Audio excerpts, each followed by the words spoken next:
construido para que todos empecemos a empoderarnos y hagamos denuncias efectivas. Es decir, la Secretaría de Gobierno y las denuncias ante la Procuraduría van a tener efecto sí solo si podemos empezar a registrar casos efectivos de personas que son víctimas de detención arbitraria.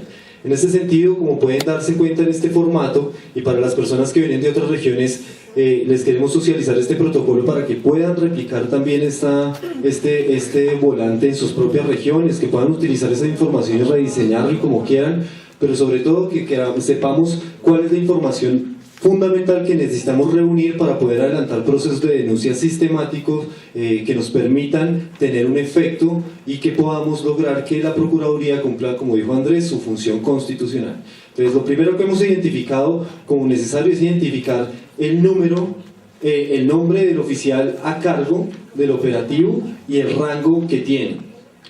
El segundo dato que hemos visto que es fundamental registrar es el distrito militar o batallón al que pertenece este militar que está adelantando la acción ilegal.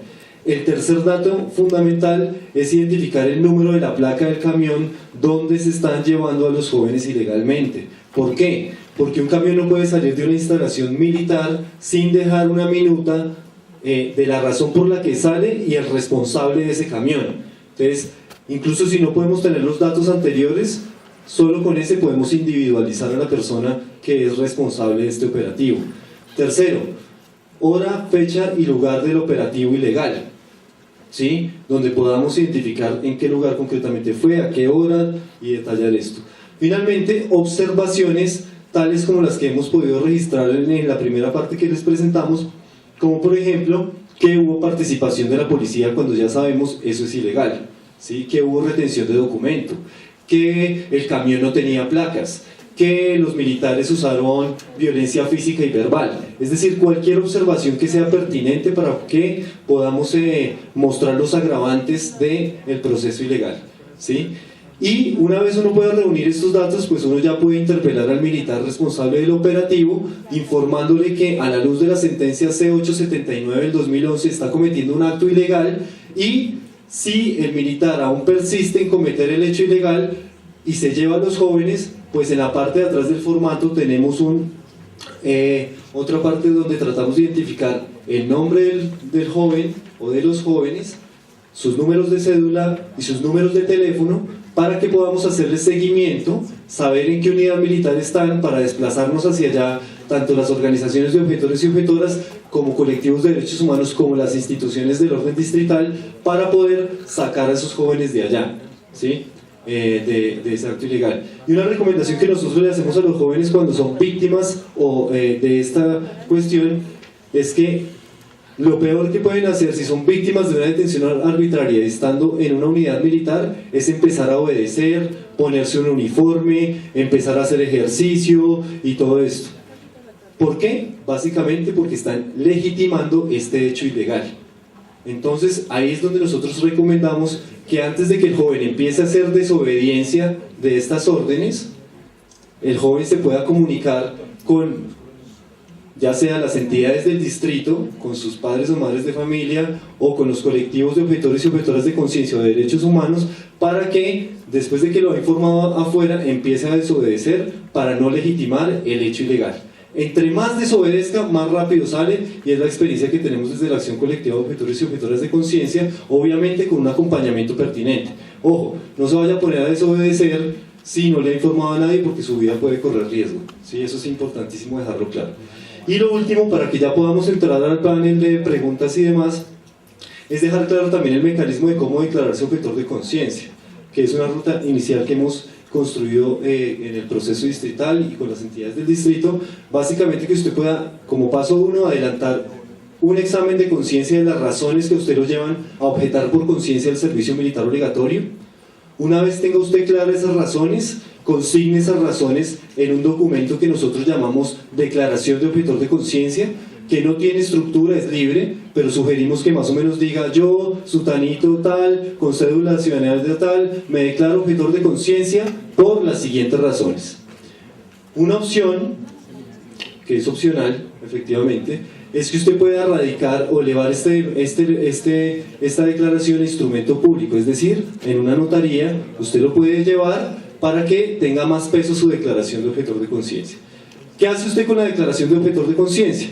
A través de un derecho de petición que está consagrado en el artículo 23 de la Constitución Política de Colombia, usted formula el derecho de petición, adjunta su declaración de objetor de conciencia y otras pruebas que puedan demostrar la exteriorización de su conciencia y radica esto en el distrito militar donde usted está registrado.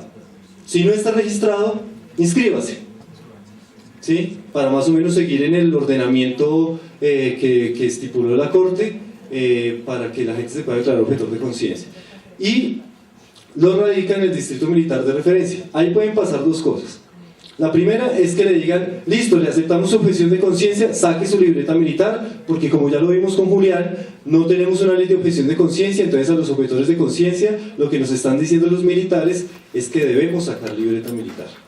Si usted tampoco quiere sacar la libreta militar, pues déjelo claro en su declaración de objetor de conciencia. Pero lo otro que puede pasar es que, como ha pasado normalmente, negación del derecho.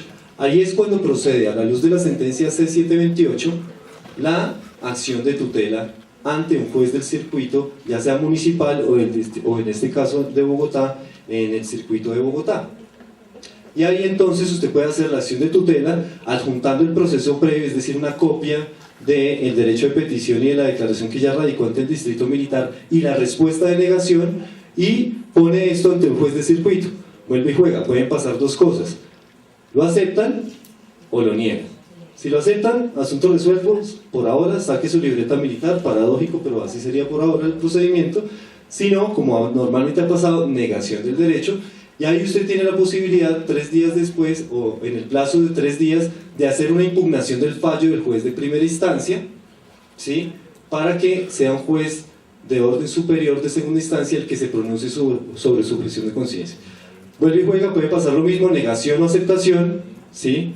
Si hay aceptación ya sabemos qué pasa. Si hay negación, está la oportunidad de solicitar revisión a la Corte Constitucional del fallo, que fue lo que pasó, como expusimos al principio de esta conferencia, con la sentencia T018. Fue la Corte Constitucional en revisión la que finalmente declaró a este joven objetor de conciencia.